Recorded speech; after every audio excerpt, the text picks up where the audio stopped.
ነገ መጋቢት 23 የምናውቀው የሚመስለን ግን የማናውቀው በእየቀኑ በቤተ ክርስቲያናችንና በአገልግሎቷ ሁሉ ስሙ ስለሚጠራና ስለሚጠቀስ ሁሉንም ታሪኩን ያወቅንለት የመሰለን ግን ያላወቅነውና ያልተረዳነው እርሱ በመንፈስ ቅዱስ ተመርቶ የደረሰውን ጸሎት ስንጸልይ ፍቅር ለሌለን ፍቅርን፣ ሰላም ለሌለን ሰላምን፣ ተስፋ ለሌለን ተስፋን፣ ጤና ለሌለን ጤናን፣ እምነት ለሌለን እምነትን፣ ክብር ለሌለን ክብርን፣ ሞገስ ለሌለን ሞገስን፣ የእግዚአብሔርን ጸጋ ላላወቅን የእግዚአብሔርን ጸጋን የሚያሰጠን እንዲሁም ደግሞ ዕውቀትን፣ ጥበብን፣ ልቦናን የሚያሰጥና በተጨማሪም ደግሞ የዚህችን ዓለም ከዕለተ ፍጥረት ጀምሮ እስከ ዕለተ ምጽአት ድረስ ያለውን ምስጢር የሚገልጽልን ታላቅ ጸሎት የደረሰ አባት።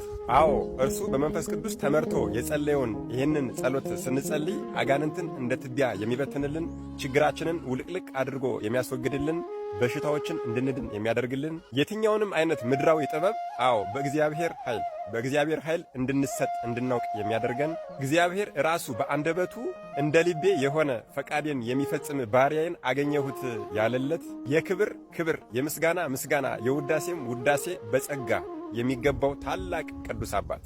7 ሀብታት ከእግዚአብሔር የተሰጡት እነዚህም ሀብተ ትንቢት፣ ሀብተ መንግሥት፣ ሀብተ ክህነት፣ ሀብተ በገና ወይም ሀብተ መዝሙር፣ ሀብተ ፈውስ፣ ሀብተ መዊዕ ወይም ደግሞ ድል መንሳትና ሀብተ ኃይል በመባል ይታወቃሉ። ይህ ጻድቅ የዋህ ንጹሕ ብእሴ እግዚአብሔር ነቢየ ጽድቅ መዘምር ልበ አምላክ ቅዱስ ዳዊት ነገ መጋቢት 23 የወርሃዊ በዓሉ ነው። የቅዱስ ዳዊት አባት ደጉ እሴይ ሚስቱ ሰሊቭን አንድ ጎልማሳ በዝሙት ዓይን ሲፈልጋት ተመልክቶ ነበረና አንድ ቀን ግን መንገድ ሄድኩ ብሎ ግን ያንን ጎልማሳ መስሎ መጥቶ ከሚስቱ ጋር አድሯል። በዚህም የተነሳ አባታችን ቅዱስ ዳዊት ተጸንሷል። ለዚህም ማስረጃ የሆነ ዘንድ አባታችን ቅዱስ ዳዊት በአመፃ ተጸነስኩ ብሎ በመዝሙሩ ተናግሯል። አባታችን ቅዱስ ዳዊት ከሕፃንነቱ ጀምሮ ጸጋ መንፈስ ቅዱስ ያደረበት ስለነበረ አንበሳውን በጡጫ ድቡን በእርግጫ ነብሩን በሩጫ እየያዘ በጎቹን ያስጥል ነበረ። በዚህም በጥቂቱ በበግ እረኝነት ስለታመነ ለእስራኤል እረኛ ሊሆን ተመርጧል። እግዚአብሔር ሳኦልን ከናቀው በኋላ በነቢዩ ሳሙኤል ተገለጸና ከእሴይ ልጆች እንደ ልቤ የሆነውን ቀብተህ አንግስልኝ ብሎታል። ነቢዩ ሳሙኤልም ወደ ቤተልሔም ወርዷል። በዚያም ከኤልያብ እስከ አሚናዳብ 7ቱን የእሴይን ልጆች ቢፈትን አልሆነም። በሊቀ መላእክት በቅዱስ ሚካኤል ጠቋሚነት ግን ቅዱስ ዳዊት ከእረኝነቱ ተጠራ። ገና ከርቀት ሲመጣ የዘይት ቀርኑ ቦግ ብሎ ተከፈተ። በቅዱስ ዳዊት ራስ ላይም እንደ እሳት ፈላ። በእግዚአብሔር ምርጫም ልበ አምላክ ቅዱስ ዳዊት ገና በ12 ዓመቱ ንጉሥ ተባለ። ኢሎፍላውያን በእስራኤላውያን ላይ በጠላትነት በተነሱባቸው ጊዜም ጎልያድ የተባለ ታላቅ ሰው በእስራኤል ላይ ለ40 ቀን ሰልጥኖ ነበር። ለአምላኩ ክብርና ስም የሚቀና ቅዱስ ዳዊት ግን በድፍረት ገጥሞ በፈጣሪው ኃይል በጠጠር ጥሎታል። ከዚህ በኋላ ቅዱስ ዳዊት ንጉሥ እንዲሆን ተቀብቶ ዙፋን አልጠበቀውም። ያን ትልቅ ጠላት ጥሎ ስላዳነላቸው ፈንታ ንጉሡን ሳኦልን በገና እየደረደረ ከአጋንንት እስራት በፈወሰው ፈንታ ሊገደል ተፈለገ። ፈጣሪ ግን ከእርሱ ጋር ነውና ማንም ሊገለው አልቻለም። ቅዱስ ዳዊት የስደት ዘመኑ ሲፈጸም ንጉሡ ሳኦል ሞተ።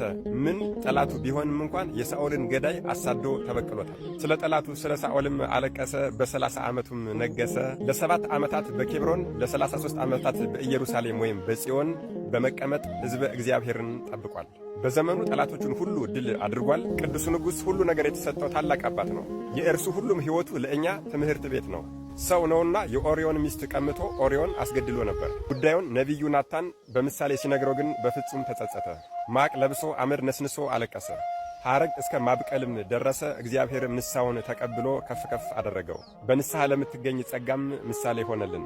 በቤተ ክርስቲያናችን አስተምህሮ የነቢዩ ቅዱስ ዳዊትን ያህል ምስጢር የበዛለት የተገለጸለት ነቢይ የለም። ከዓለም በፊት እንደዚህ ነበረ ብሎ ከሥነ ፍጥረት እስከ ዕለተ ምጽአት የተናገረ ታላቅ ነቢይ ነው። ስለ መላእክት፣ ስለ ነቢያት፣ ስለ ሐዋርያት፣ ስለ ጻድቃን፣ ስለ ሰማዕታት፣ ስለ ደናግል፣ ስለ መነኮሳት ሁሉ መናገሩ እጅግ በጣም የሚደንቅ ነው። ቅዱሱ ነቢይና ንጉሥ የሚታወቀው በዝማሬው ነበር።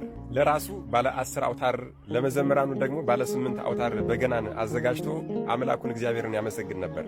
24 ሰዓት ሙሉ ስብሐተ እግዚአብሔር የእግዚአብሔር ምስጋና እንዳይቋረጥ 288 መዘምራንን በአሳፍ መሪነት ለቤተ መቅደሱ መድቦ ነበር። እርሱ ራሱም በፍጹም ተመስጦ ማር ማር እያለው እግዚአብሔርን ያመሰግን ነበር። ቃልህ ለጉሮሮ ጣፋጭ ነው ያለኮ ለዚህ እኮ ነው። ቅዱሳን መላእክትም በእርሱ መዝሙር እግዚአብሔርን ያመሰግናሉ። ቅዱስ ዳዊት ጽዮንን አንጾ ጽላተ ኪዳኑን አምጥቷል። በዚያም ከዳን እስከ ቤርሳቤህ የሚገዛ ይሄ ኃያል ንጉሥ ክብሩን ስለ አምላኩ ትቶ በጽዮን ፊት እየወደቀ እየተነሳ እየታጠቀ እየፈታ በሚዘምር ሰዓት ሚስቱ ሜልኮል ናቀችው። እግዚአብሔር ግን ከፍ ከፍ አደረገው። አባታችን ክብሩ እጅግ በጣም ብዙ ነው። የሐዲስ ኪዳን የመጀመሪያ ቃል እንኳን የዳዊት ልጅ ይላል። ኢየሱስ ክርስቶስ በዳዊት መጠራት ፈልጓልና ወንጌሉን ሲጀምር የዳዊት ልጅ ብሎ ነው የጀመረው። እንዲያውም እሱ ራሱ እኮ በራእይ 22:16 ላይ እኔ የእሴይ ሥር የዳዊት ልጅ ነኝ ብሏል። ነቢየ ጽድቅ ቅዱስ ዳዊት እስራኤልን ለ40 ዓመታት ከመራ በኋላ አረጀ። ምን ነው ያ ኃያል የእግዚአብሔር ሰው ቶሎ አረጀ አትሉም? አዎ ከገድሉ ጽናት የተነሳ ሰውነቱ ተቀጥቅጦ ነበርና ነው። በዚያውም ላይ አንድ ቀን ስለ ሕዝበ እስራኤል ቤዛ የሆናቸው ዘንድ በቀሳፊው መልአክ ፊት ሕዝቡን ሊያጠፋ በመጣ ሰዓት ከፊት ለፊት ቆሞ ነበረ። በዚህም የተነሳ የዕድሜው ግማሹ ደክሟል። በዚህ ጊዜም ልጁን ሶሎሞንን አንግሶ ታኅሳስ 23 ቀን ከዚህ ዓለም ሕይወት ተለይቷል። አባታችን ቅዱስ ዳዊት በሰማይ ሕይወቱ እንዴት ነው አትሉም? አዎ በሰማይ 99ኙ ነገደ መላእክት ከበውት ያመሰግናል። ከእርሱ የዝማሬ ግርማ የተነሳ የሰማያት ግዘፋቸው ይናወጻል። የቅዱሳን ነፍሳቸው ከሥጋቸው የምትለየው በቅዱስ ዳዊት ጣዕመ ዝማሬ ዜማ ነው። በነገረ ማርያም ትምህርት ደግሞ የቅዱስ ዳዊት መኖሪያው ቦታው ከልዑል አምላክ መንበር ስር ነው። እኔ እንግዲህ ምን ልል እችላለሁ? ስለ ቅዱስ ዳዊት መጻሕፍት እጅግ በጣም ብዙ ነገሮችን ብለዋል። ክብሩ እጅግ ታላቅ ነውና በእውነት በእውነት በእውነት ያለ ሐሰት ለቅዱስ ዳዊት ክብር ምስጋና ይገባዋል።